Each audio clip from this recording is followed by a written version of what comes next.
सदर कर्मचारी हा अत्यंत भांडखोर आणि नैतिक पातळी सोडून गेलेल्या प्रवृत्तीचा आहे। मला मानसिक, शारीरिक, आर्थिक हा त्रास देण्याचं त्यांनी काम सुरू केलेलं आहे।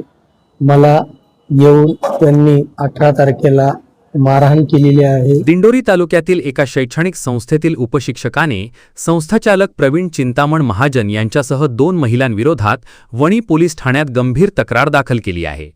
नोकरी कायम ठेवण्यासाठी 25 लाख रुपयांची मागणी, मारहाण, शिवीगाळ, धमक्या, मानसिक छळ तसेच जबरदस्तीने कागदपत्रांवर सह्या घेण्याचा प्रयत्न झाल्याचा आरोप फिर्यादीने केला आहे। फिर्यादीच्या तक्रारीनुसार संबंधित प्रकरणी वणी पोलीस ठाण्यात गुन्हा दाखल करण्यात आला असून प्रवीण चिंतामण महाजन व अन्य 2 महिलांविरुद्ध भारतीय न्याय संहितेच्या विविध कलमान्वये गुन्हा नोंदवण्यात आला आहे। या प्रकरणाचा पुढील तपास वणी पोलीस करत आहेत। दरम्यान या प्रकरणाबाबत स्टार वन महाराष्ट्र न्यूजने संस्थाचालक प्रवीण महाजन यांच्याशी संपर्क साधला असता त्यांनी सर्व आरोप स्पष्टपणे फेटाळून लावले। महाजन म्हणाले की संबंधित शिक्षक वारंवार महिला शिक्षकांशी गैरवर्तणूक करत होते। त्याबाबत जाब विचारल्यानंतर संस्था आणि शिक्षकांवर सूडबुद्धीने खोटे आरोप करण्यात आले आहेत। तसेच संबंधित शिक्षकाविरुद्ध एका महिला शिक्षकाने गैरवर्तणुकीची तक्रार दाखल केली असून त्या प्रकरणाचाही तपास सुरू असल्याचे त्यांनी सांगितले। याशिवाय आमच्या संस्थेत अनेक शिक्षक कार्यरत आहेत, मग इतर कोणत्याही शिक्षकाने अशा प्रकारची तक्रार का केलेली नाही, असा सवालही महाजन यांनी उपस्थित केला। संबंधित शिक्षक विद्यार्थ्यांनाही अयोग्य पद्धतीने वागणूक देत असल्याचाही आरोप त्यांनी केला। या प्रकरणात दोन्ही बाजूंनी परस्पर विरोधी दावे करण्यात आले असून सत्य परिस्थिती पोलीस तपासानंतरच स्पष्ट होणार आहे। स्टार वन महाराष्ट्र न्यूजसाठी इरफान पठाण, नाशिक।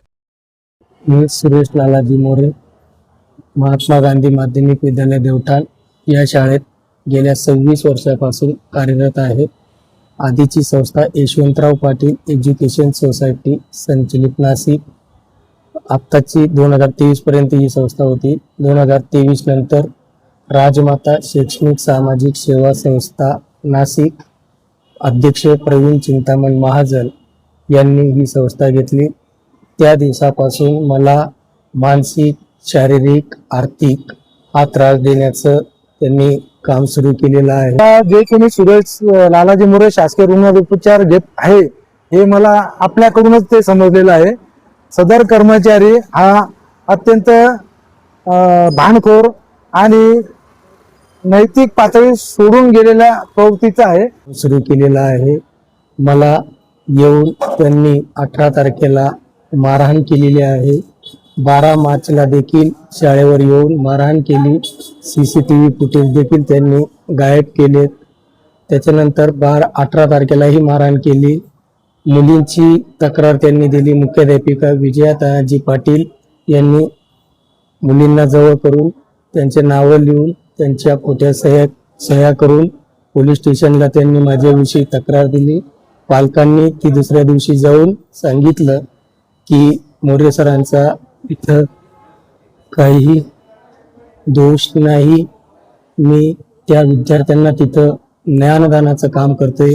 आदर्श शिक्षक पुरस्कारही मला मिळालेला आहे आणि त्या गावामध्ये पहिला शिक्षक मी त्या ठिकाणी आहे आणि फाउंडर आहे। एक विद्यार्थी मी त्या ठिकाणी जमा केला।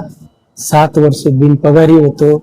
त्याच्यानंतर 2007ला मला ग्रँड आली आणि हा त्रास मला 2023 पासून मानसिक, शारीरिक, आर्थिक हा ताण माझ्यावर आलेला आहे। नोकरीवरून काढण्याचा प्रयत्न त्यांनी केलेला आहे।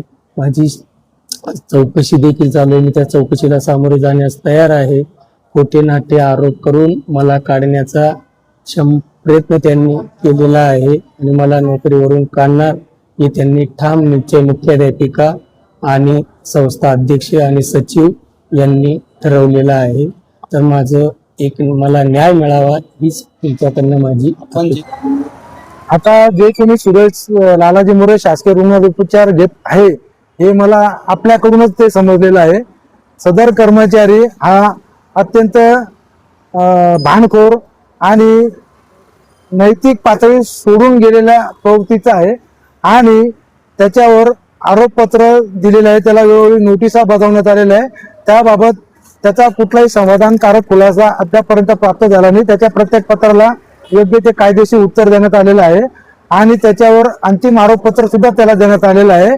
त्याने नुकतंच आता या शनिवारी 18 तारखेला शाळेच्या मुख्याध्यापिका यांचा हात धरून त्यांच्या अंगावर मस्टर फेकून त्यांना ढकलून अशा प्रकारचं कृत्य केल्यामुळे वणी पोलीस स्टेशनला विनयभंगाचा गुन्हा देखील दाखल झालेला आहे आणि तो स्वतःचा बचाव करण्यासाठी त्याला अनेक वेळेस सांगितले, त्याने उत्तरपत्रिका गहाळ केलेल्या आहेत, दहावीचा कॅटलॉग गहाळ केलेला आहे आणि ते कुठलेही कागदपत्र तो मुख्याध्यापक आणि प्रशासनाकडे देत नाहीये आणि त्याच्या निलंबनाची जाणीव त्याला कुठेतरी लागत असल्यामुळे तो खोटे नाटे आरोप करतोय आणि तो संस्थेवर पण पैशांच्या बाबतीत वेगवेगळे खोटे आरोप करतोय आणि या सगळ्या त्याच्या लेखी आरोपांबाबत आम्ही त्याच्या विरुद्ध लवकरच रीतसर फौजदारी दावा दाखल करून त्याला आम्ही न्यायालयात खेचणार आहोत आणि जे काही वस्तुस्थिती असेल त्याच वस्तुस्थितीला धरून आम्ही त्याच्यावर कायदेशीर कारवाई करू.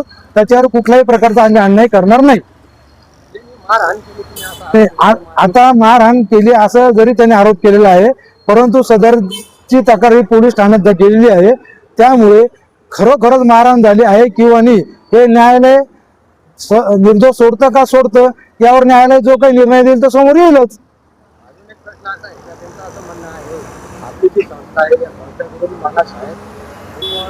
शिक्षण कार्यरत करण्यासाठी 25 लाख रुपये द्यावा लागेल तरच आपण काही शाळेत काम करू शकता. आता या ते असं त्यांचं जे म्हणणं आहे, मला एक म्हणायचं आहे, त्या शाळेवर एकंदरीत 8 ते 9 कर्मचारी कार्यरत आहे. 8 ते 9 कर्मचाऱ्यांपैकी या एकट्याचकडे पैसे मागणी करण्याचं कारण काय?